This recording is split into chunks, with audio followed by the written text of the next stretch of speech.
Essa semana estreou nos cinemas brasileiros o filme Conclave, que é baseado no livro best-seller escrito por Robert Harris. Eu já li o livro e vim trazer para vocês as principais diferenças entre o filme e o livro, explorando tudo o que acontece entre as páginas e as cenas, além de explicar alguns pontos complexos da trama com mais detalhes. A história se passa no Vaticano logo após a morte do Papa. O cardeal decano Lawrence deve convocar e presidir o conclave para eleger o novo pontífice. É uma história cheia de políticas e intrigas onde segredos vão sendo revelados, mudando o rumo das votações. Tudo isso levando a um final cheio de suspense que questiona a fé e o jogo de poder dentro do Vaticano. Já te adianto que essa história foi extremamente bem adaptada em relação ao livro e eu vou te contar os detalhes que foram diferentes. O filme, que já tinha sido lançado no final do ano passado em alguns países, tem 93% de aprovação dos críticos e 86% do público em geral no Rotten Tomatoes e conseguiu 8 indicações ao Oscar 2025, incluindo a de melhor filme. Será que ele tem mesmo chances de levar algumas estatuetas para casa? Vale a pena ler o livro? Vamos responder todas essas perguntas. O conclave é o evento em que os cardeais da Igreja Católica se reúnem para a escolha do novo Papa. Se você tem mais de 20 anos, já deve ter visto pelo menos uma ou duas vezes isso acontecendo. Eu lembro de ver na TV quando a programação era cortada para exibir aquela famosa fumaça que saía da chaminé da Capela Sistina no Vaticano. A fumaça de cor branca dizia que os cardeais finalmente chegaram à escolha do novo Papa, enquanto a fumaça cinza representava que o conclave ainda estava acontecendo e mais uma rodada de votação seria necessária. O conclave é um evento a portas fechadas, em que nada interno é revelado para o público. O livro e filme é uma história fictícia que mostra internamente como é feita essa escolha pelo Colégio de Cardeais. O autor conseguiu permissão para visitar o local onde é realizado o conclave, que é permanentemente fechado ao público, e entrevistou diversas pessoas, incluindo um cardeal que já participou de um conclave. Bom, vamos começar a análise do filme e comparar com o livro, então daqui pra frente o vídeo contém spoilers. O filme começa com o cardeal Lawrence se dirigindo aos aposentos do Papa, que acaba de ser encontrado morto. Aqui temos a primeira diferença do livro, já que no livro o seu nome é Lomeli. É importante comentar que ele é interpretado pelo ator Ralph Fiennes, que talvez você não reconheça aqui porque ele manteve o nariz, mas foi ele quem interpretou Você Sabe Quem em Harry Potter. Sendo o decano, que é o membro mais velho dentre os cardeais, Lawrence deve convocar e presidir o conclave. Inclusive, no trailer é dito que ele foi escolhido a dedo pelo Papa. Isso acontece pois algumas semanas antes, Lawrence havia tentado renunciar sua posição de cardeal. Porém, isso foi negado pelo Papa, ou seja, o Papa, já sabendo que estava próximo de sua morte, quis manter Lawrence em seu cargo, já sabendo que nesse caso ele deveria presidir o conclave por ser o decano. Logo de início, somos apresentados aos membros mais bem cotados para serem eleitos Papa. Aldo Bellini, o atual secretário de Estado, que é forte por ser um nome italiano, já que não há um Papa italiano há mais de 40 anos, ao mesmo tempo que a maioria dos membros da Cúria são de lá. Além disso, ele é o segundo membro mais velho do colégio, é amigo de Lawrence e também era bem próximo do falecido Papa. Joshua Adeyemi, o nigeriano chefe dos confessores, forte por ser um candidato tradicionalista e com o apoio dos africanos, podendo ser o primeiro Papa africano da história. Joseph Tremblay, um franco-canadense responsável por gerir o Vaticano e administrar o tesouro, e por conta disso possui muitos contatos e um forte apelo. Porém, pouco antes da sua morte, o Papa havia descoberto algo ruim a seu respeito e pediu a sua renúncia de todos os cargos. Mas como não houve registros da conversa, ele tentou acobertar antes que mais pessoas ficassem sabendo. Cardeal Tedesco, um italiano como Bellini e crítico ferrenho das políticas liberais do antigo Papa, extremamente tradicionalista e que aparece como uma ameaça aos olhos de outros cardeais, como alguém que poderia acabar com anos de progresso. Nesse momento, nós somos apresentados a primeira intriga com a morte do Papa por problemas de saúde, que ele tinha decidido esconder da maioria dos membros da Cúria, pois ele já não confiava muito neles.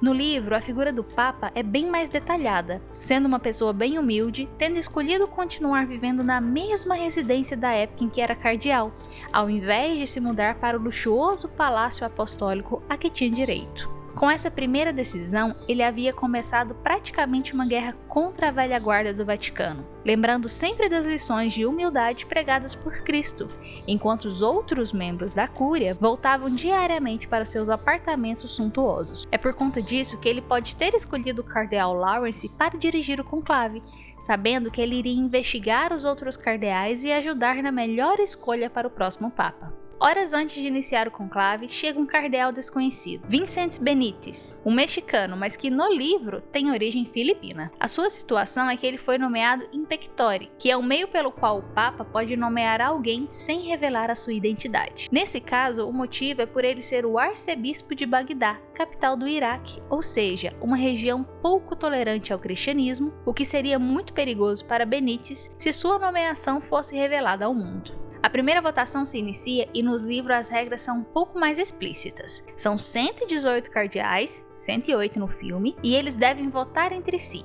Quem receber 2/3 ou mais dos votos é então eleito Papa. Enquanto ninguém obtém essa maioria, novas votações vão sendo realizadas dia após dia, durante um período de 12 dias ou até que 30 votações tenham ocorrido. Caso o prazo se esgote e nenhum vencedor for declarado, então a votação passa a ser por maioria simples. A duração do conclave e o número de votações é um ponto bastante mencionado no livro, pois nos últimos anos do mundo moderno, normalmente um Papa é eleito em não mais que 3 votações. Um número excessivo de votações poderia revelar uma igreja fragmentada e um Papa fraco e sem apoio, prejudicando a imagem da igreja perante a população. No final da primeira votação, temos o seguinte resultado: ADM 21 votos, Tedesco 18 votos, Bellini 17 votos, Tremblay 16 votos e Lawrence 5 votos. Já na segunda votação, temos algumas surpresas. ADM 34 votos, Tedesco 25, Bellini 18, Tremblay 16, Lawrence 9, Benítez, o novato, com 2 votos. Na terceira votação temos ADM 52, Tedesco 30, Tremblay 10, Bellini 9, Lawrence 5 e Benítez 4. Temos a cena no refeitório com uma das freiras derrubando uma bandeja e ADM saindo com raiva. Após investigar, Lawrence descobre que muitos anos antes, enquanto o ADM tinha 30 anos de idade, ele havia traído seus votos de castidade e tido relações sexuais com uma moça de 19 anos. Isso tira da disputa, transferindo a maioria dos seus votos para os outros candidatos. No filme, vamos direto para a quinta votação, com Tremblay 40 votos, Tedesco 34, Bellini 13, Lawrence 11, ADM 9, Benítez 6. Lawrence ficou sabendo que o Papa pediu para que Tremblay o renunciasse, então ele decide procurar provas sobre isso e é aí que ele invade os aposentos do falecido Papa. Aqui temos uma pequena diferença em relação ao livro, pois no filme a porta já estava destrancada e ele precisou apenas romper o selo que estava na porta no quarto do falecido Papa. No livro, porém, ele teve que usar uma chave mestra que ele tinha em mãos apenas pois ele havia se trancado do lado de fora do seu quarto por acidente, fazendo com que a irmã Agnes a emprestasse para ele. Vemos mais ainda como o Papa não confiava em ninguém, pois Lawrence descobre no quarto dele uma série de documentos, incluindo contas de banco de todos os cardeais, incluindo as do Tremblay, que este, já sabendo que um novo conclave se aproximava, havia feito pagamentos para outros cardeais em troca de votos. Esse é um pecado grave e, portanto, Lawrence se vê obrigado a contar aos seus colegas, tirando também Tremblay da disputa. Dessa forma, e também com Bellini tendo perdido boa parte de seu apoio, com a ala italiana liberal redirecionando seus votos para Lawrence devido à sua atuação firme no conclave, a disputa praticamente fica entre Lawrence e Tedesco, tendo o segundo adquirido uma boa parte dos votos do tradicionalista ADM. A votação seguinte é interrompida por uma explosão próxima. Os cardeais ficam apenas levemente feridos, mas as informações são que várias pessoas morreram. Esse é um momento impactante para os cardeais, pois quanto mais eles demoram para escolher o novo Papa, pior as coisas poderiam ficar, ao mesmo tempo que eles precisam manter a calma e votar da melhor maneira possível para escolher o candidato mais adequado. É por isso que essa cena com os cardeais andando na praça até a Capela Sistina para a próxima votação é bem impactante, pois não é mostrado diretamente no filme, mas ali há helicópteros sobrevoando a área e televisionando tudo, e a ideia dos cardeais em ir a pé para a votação ao invés de usar o ônibus é para mostrar para o mundo que a sua fé continua inabalada. Antes da última votação, vemos os cardeais discutindo sobre o bombardeio, e é aí que Tedesco põe tudo a perder. Famoso por sua boca grande e ideias extremistas, ele chega a mencionar a ideia de iniciar uma guerra religiosa e retaliação. Em contraste, vemos o cardeal Benítez, que tendo trabalhado toda a sua vida em zonas de guerra e experimentando pessoalmente o que aquilo significava, replica com uma mensagem de paz e amor. E na votação seguinte, nós vemos um novo Papa ser eleito, Benítez. Talvez a sua vitória fosse fácil de predizer no início do filme, dada a sua chegada inesperada, mas o filme não termina aí.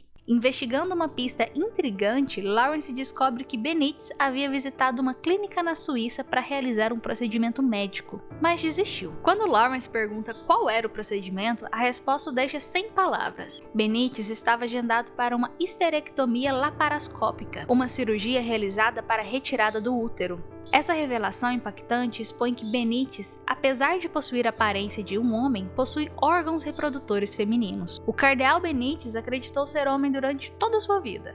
Ninguém ao seu redor questionava isso, nem antes nem depois dele entrar no seminário, ainda jovem para se tornar sacerdote. No entanto, Benítez descobriu que tinha útero após uma cirurgia de apendicite no filme, enquanto que no livro ele descobriu esse fato após sofrer uma lesão em um atentado à bomba. Durante o exame médico, os médicos confirmaram que ele era intersexo, ou seja, alguém que nasce com características biológicas que não se encaixam nas definições típicas de masculino e feminino. Ao saber disso, o Papa organizou uma histerectomia para remover o útero, mas Benítez nunca apareceu para realizar o procedimento. Quando descobriu que ele era intersexo, ele chegou a oferecer a sua renúncia ao sacerdócio, mas o Papa o desencorajou. Benítez optou por não passar pela cirurgia porque queria manter o seu corpo como Deus o havia criado.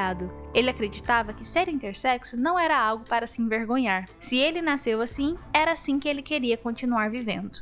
Apesar disso, Benítez sabia que a sua condição seria vista como algo controverso para muitos dentro da Igreja Católica, o que explica porque ele não falava sobre isso abertamente, até revelar o segredo no final de Conclave, apenas para Lawrence. Algo que chama a atenção no livro é que Benítez é descrito como tendo uma barba espessa, que ele nunca raspava. Isso pode ser entendido como uma forma de reafirmar sua identidade masculina, já que ele sempre teve a aparência de um homem, incluindo hormônios capazes de sustentar o crescimento de uma barba cheia, mesmo possuindo órgãos reprodutores femininos. Esse desfecho desafia não apenas a figura de Benítez como líder da igreja, mas também as tradições milenares do Vaticano e seus dogmas em torno de gênero e poder. O livro e o filme terminam com Lawrence refletindo sobre as implicações éticas e espirituais dessa descoberta, deixando no ar questões fundamentais. A identidade de Benítez anula suas qualidades como líder espiritual?